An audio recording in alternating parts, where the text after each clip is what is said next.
Bonjour et bienvenue sur la mécanique universelle. Alors aujourd'hui nous sommes toujours le lundi 27 décembre 2021 et je réfléchis toujours à partir du livre de Will Durant, Vie et doctrine des philosophes, dans la partie qui traite de la philosophie de Herbert Spencer. Voilà. Euh, donc dans cette partie, c'est la vidéo numéro 6. La précédente commençait à traiter de, selon Spencer, les deux formes de gouvernement, l'État militaire et l'État industriel, les deux formes de société, disons. Alors l'État militaire qu'il associe à l'Allemagne, à la France, du milieu du 19e siècle, et l'État l'État industriel qu'il associe à l'Angleterre de cette même époque. Et donc pour lui, il est préférable d'évoluer vers l'État industriel qui limite la violence et qui est déjà plus évolué, disons. Voilà. Alors je continue et je vais reprendre, tiens, la dernière phrase qu'il dit du chapitre précédent. Le cannibalisme, pour lui, c'est alors donc ce philosophe américain Will Durant reprend les thèmes. Il fait très peu de citations, il reprend très peu de citations mot pour mot de Spencer, mais il donne la philosophie globale la pensée globale de Spencer. Et donc là, il écrit, Will Durant, en référence à Herbert Spencer. Le cannibalisme est la honte des sociétés primitives, pour lui. Mais il y a telles sociétés modernes qui sont sociophages, qui réduisent à l'esclavage et dévorent des peuples entiers. Tant que la guerre ne sera pas mise hors la loi, la civilisation ne sera qu'un intermède entre des catastrophes. La possibilité d'un état social supérieur dépend au fond de la cessation de la guerre. Voilà. Et donc là, il critique clairement les sociétés dites civilisées, mais qui mettent en esclavage des peuples entiers et les dévorent finalement. Alors je continue ma lecture. L'espoir d'atteindre un tel résultat, une paix sociale, une paix totale, quoi, ne réside pas tant dans la conversion spirituelle du cœur humain, car les hommes sont ce que leur milieu les fait, que dans le développement de sociétés industrielles. Alors pour lui, mais c'était à l'époque, c'est tout à fait logique et peut-être même encore, c'est par la technique qu'on arrive à adoucir les mœurs de l'humanité. C'est pas de manière, c'est pas la religion qui peut faire ça. Et pourtant, on peut penser que la religion avait une influence sur le cœur humain, malgré tout, quand elle était dominante euh, et qu'elle rabâchait d'une certaine manière sa morale en permanence. Elle formatait un peu l'esprit humain dans le sens du bien. Depuis que la religion a été mise à l'écart dans le monde industriel et que c'est la loi qui a pris le devant, ou la société industrielle, hein, puisqu'en fait c'est ce qui s'est passé, c'est la société marchande qui a pris le pouvoir ces derniers temps, on se rend compte que même si la violence peut-être physique a diminué dans la société industrielle, mais la cruauté, euh, la, l'affirmation de soi aux dépens des autres, l'écart de salaire entre les riches et les pauvres, enfin, toute la mise en esclavage indirect d'une partie de la population, l'abandon de quartiers entiers, l'abandon de millions de SDF dans les rues, euh, correspond à cette froideur que le marché a installée depuis 40 ans en gros. Voilà. Donc on ne peut pas trop se fixer sur le fait que ça serait le développement des sociétés industrielles qui arriverait à amener un état social supérieur avec la cessation de la guerre.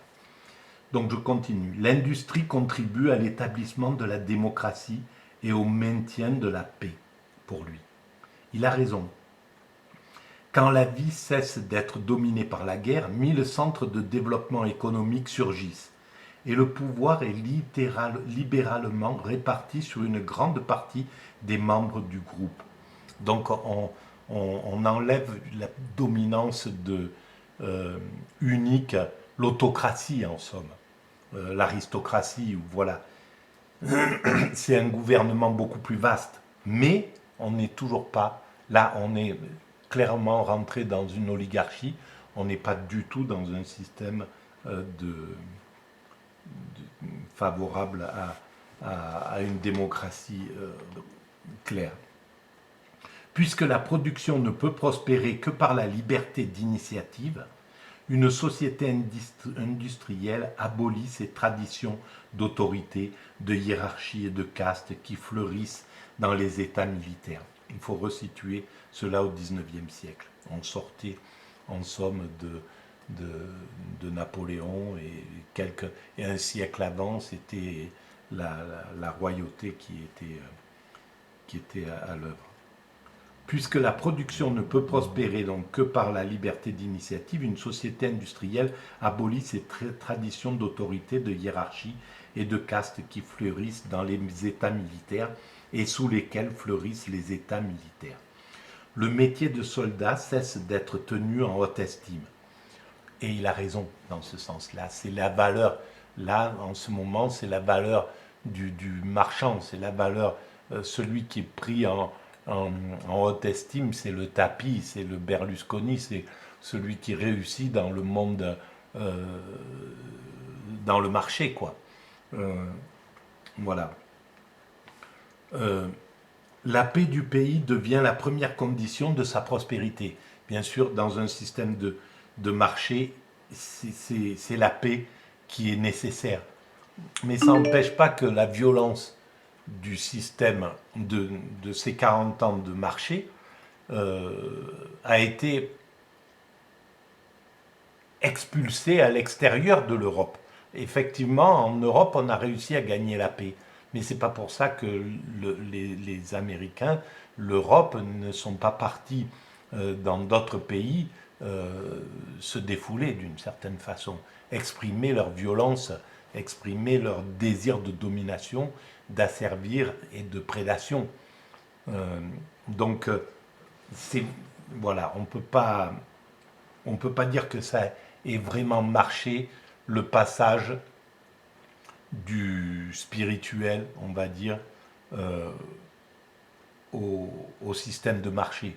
Des 40 glorieuses, des 30 glorieuses, les années 70, 60, 70, quand elles sont passées du côté, quand le marché a pris le pouvoir, on ne peut pas dire qu'il a apaisé les choses de l'humanité.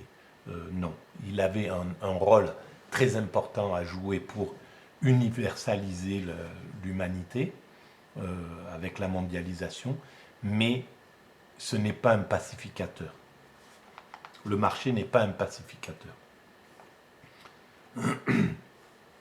La paix du pays devient la première condition de sa prospérité et le capital devenant international par suite d'innombrables engagements dans les pays étrangers, la paix internationale devient également une nécessité. Et bien la guerre fleurit malgré tout pendant que le business continue.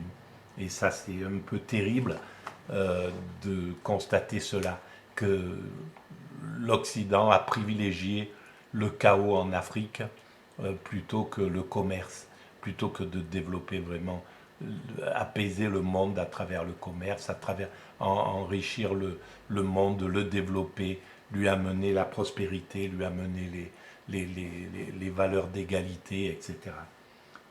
Entre hommes et femmes, entre riches et pauvres, etc. La guerre contre l'étranger devenant plus rare, la brutalité domestique diminue. La monogamie remplace la polygamie, parce que la durée de la vie des hommes devient à peu près l'égale de celle des femmes. La condition de la femme s'améliore et son émancipation devient chose toute naturelle. La superstition, les superstitions religieuses sont remplacées par des croyances libérales dont le but essentiel est d'améliorer et d'ennoblir la vie humaine et d'élever ici-bas la moralité. Alors, il est clair que Herbert Spencer est libéral. Et à l'époque, le libéralisme était vraiment une nouveauté, disons, était gage d'amener plus de paix, plus d'équilibre, plus de développement, plus d'égalité entre riches et pauvres, etc. Il y avait cette idée, et elle était juste. Le libéralisme, à ce moment-là, était la valeur dominante, la proposition la meilleure de l'époque. Maintenant, ça ne l'est plus. Entre-temps, il y a eu le communisme qui est arrivé. Et on voit que même si le communisme a été un échec, même s'il a été un échec essentiellement et surtout à cause des criminels qui l'ont mis en œuvre, sinon ses valeurs étaient, une grande partie de ces valeurs étaient positives, pas toutes, mais une grande partie était positive. Mais maintenant, on se rend compte, on peut se rendre compte, disons, parce que la société ne se rend pas encore compte de ça, mais on peut se rendre compte que la meilleure voie, ce n'est pas le néolibéralisme qui a fait suite au libéralisme, au capitalisme, des Trente Glorieuses, etc. en Occident, ça serait un mélange entre le communisme et le libéralisme. Et là, prendre le meilleur des deux, c'est ça qui serait notre futur idéal. Voilà. Et je pense qu'on y arrivera. Là, le libéralisme est en train d'écœurer un peu tout le monde d'une certaine manière. Et en plus, il ne peut plus correspondre à ce que veut la société humaine. Les gens, ils veulent plus consommer, ils veulent plus abîmer la planète, ils veulent plus. Voilà, donc ce capitalisme qui fabriquait des objets en pagaille, il est sur le déclin. Et quand il arrivera à sa propre mort, qui va venir dans les décennies qui arrivent, un mélange de liberté et d'égalité, de communisme et de libéralisme, s'imposera, finira par s'imposer. Ça serait même intéressant de commencer à réfléchir ce que serait un mixte des deux. Et d'ailleurs, je vais peut-être m'y plonger alors. Donc voilà, Herbert Spencer réfléchit un petit peu à tout ça, la monogamie qui remplace la polygamie, dans la brutalité qui diminue, etc. Les superstitions religieuses sont remplacées par des croyances libérales dont le but essentiel est d'améliorer et d'ennoblir la vie humaine et d'élever d'ici-bas, ici-bas, la moralité. Le mécanisme industriel familiarise les hommes avec le mécanisme de l'univers et leur donne la notion de l'ordre invariable des causes et des effets. Donc il ramène à la conscience de l'évolution de l'humanité. Une recherche exacte des causes naturelles remplace le recours commode à l'explication surnaturelle. L'histoire commence donc en une diminution du religieux, du côté un peu primaire du religieux qui s'intéresse au surnaturel, mais d'une manière euh, un peu qui, qu'on ne peut plus utiliser. C'est superstitieuse, je voulais dire. Voilà. L'histoire commence à étudier le monde au travail plutôt que les rois à la guerre. Elle cesse d'être l'histoire des personnalités pour devenir celle des grandes découvertes et des idées nouvelles. Le pouvoir du gouvernement décroît et celui des groupes producteurs à l'intérieur de l'État augmente. Malheureusement, c'était une bonne chose à l'époque, ça diminuait le pouvoir du roi, le pouvoir de l'autocratie, mais ça a augmenté le pouvoir des dominants industriels.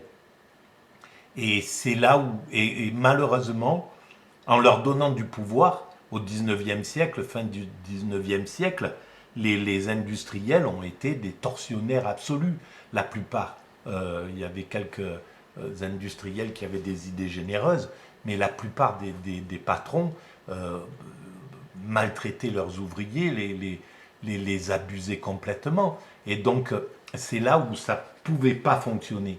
Il y a quelque chose qui peut pas, on ne peut pas donner le pouvoir aux dominants industriels. Comme aujourd'hui, c'est eux qui ont le pouvoir, l'oligarchie, on ne peut pas lui donner le pouvoir.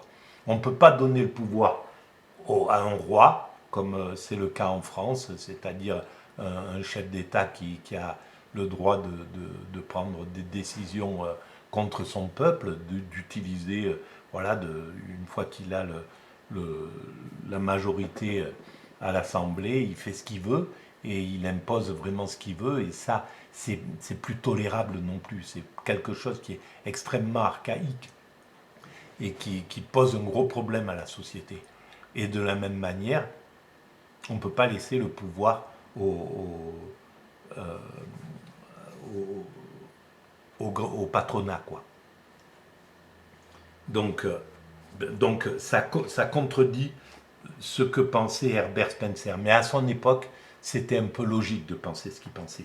Je pense que s'il avait vécu jusqu'à voir la fin du monde industriel, la partie du monde industriel jusqu'à la fin du 19e siècle, il se serait rendu compte ce que Marx a vu. Il aurait vu ce que Engels a vu, il aurait vu ce que les Proudhon ont vu, il aurait vu tout ce que ces grands révolutionnaires, en fait, ont vu de l'abus du patronat sur le peuple.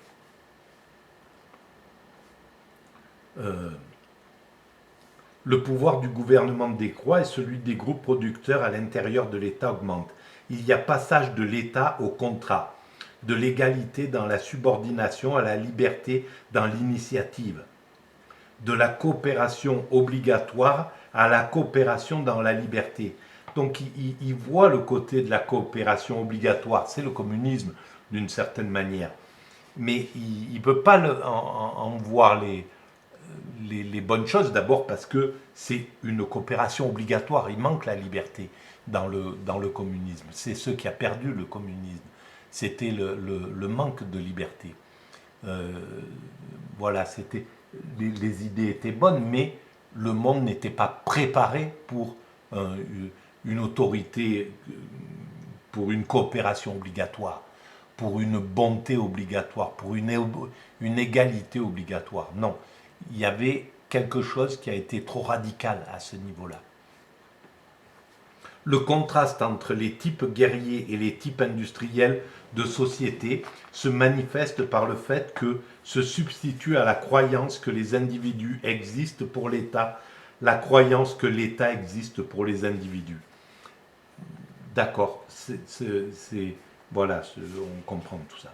Tout en protestant avec force contre le développement d'un militarisme impérialiste en Angleterre, Spencer, donc il a lutté contre ça, contre ce militarisme impérialiste qui commençait et qui se développait en Angleterre.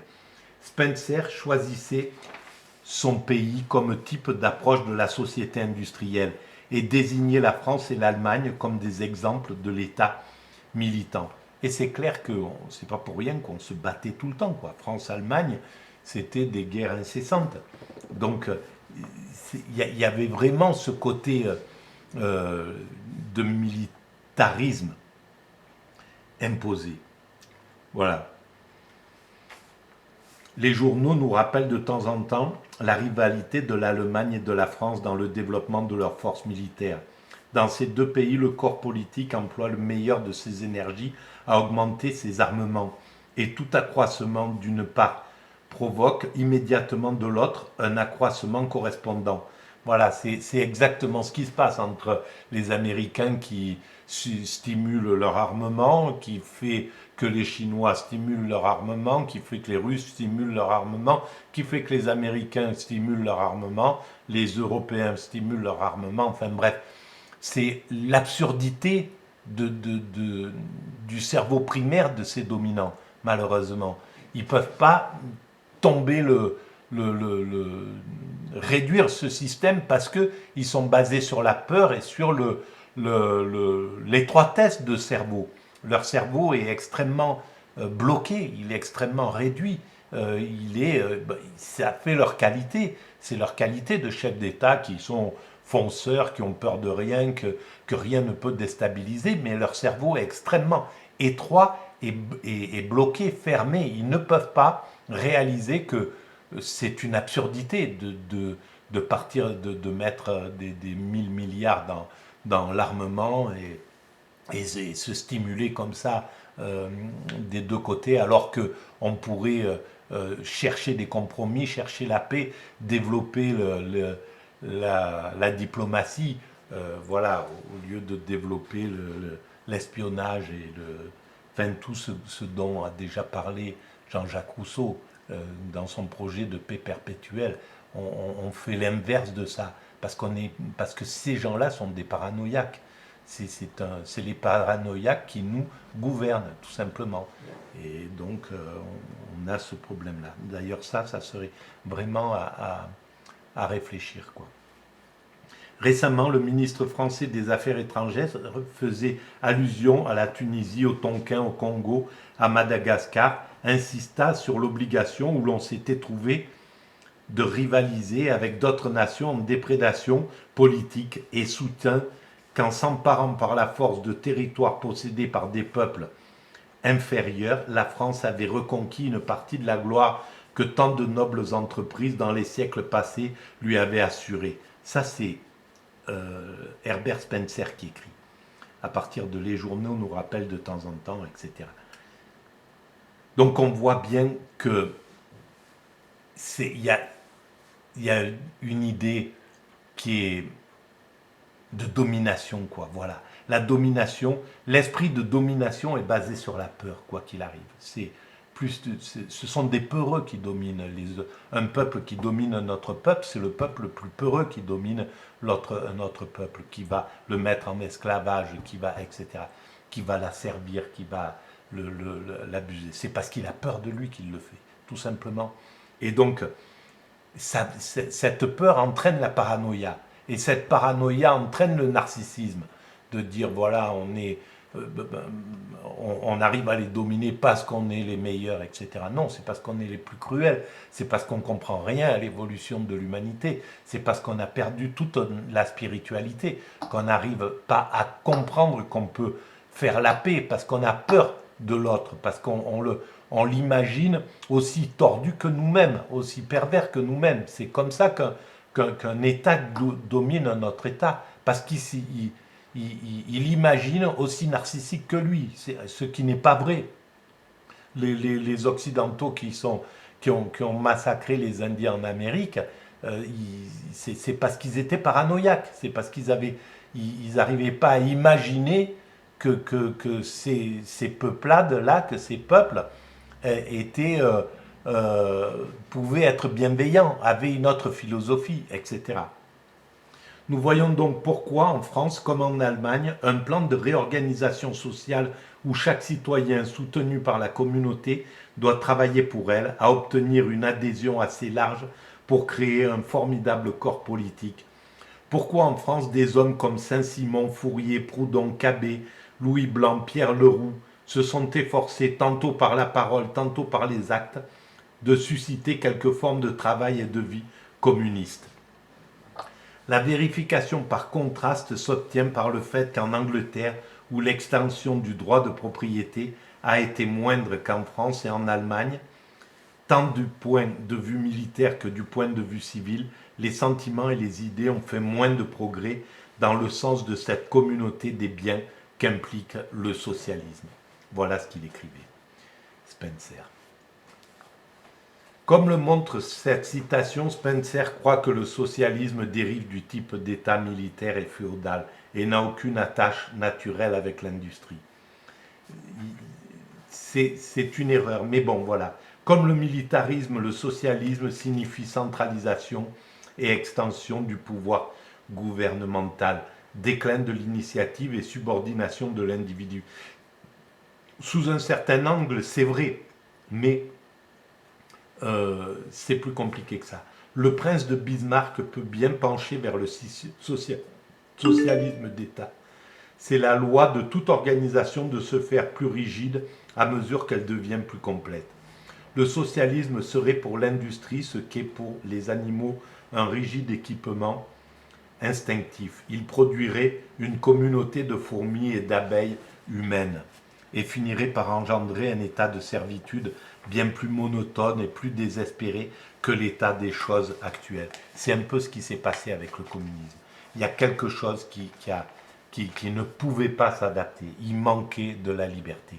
Il manquait la liberté d'entreprendre. Il manquait la liberté d'agir. Donc ce passage était de Will Durant.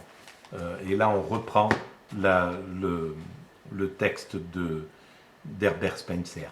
Avec l'arbitrage obligatoire que le socialisme comporterait, les dirigeants recherchant leur intérêt personnel n'auraient pas à affronter la résistance concertée de la masse des travailleurs.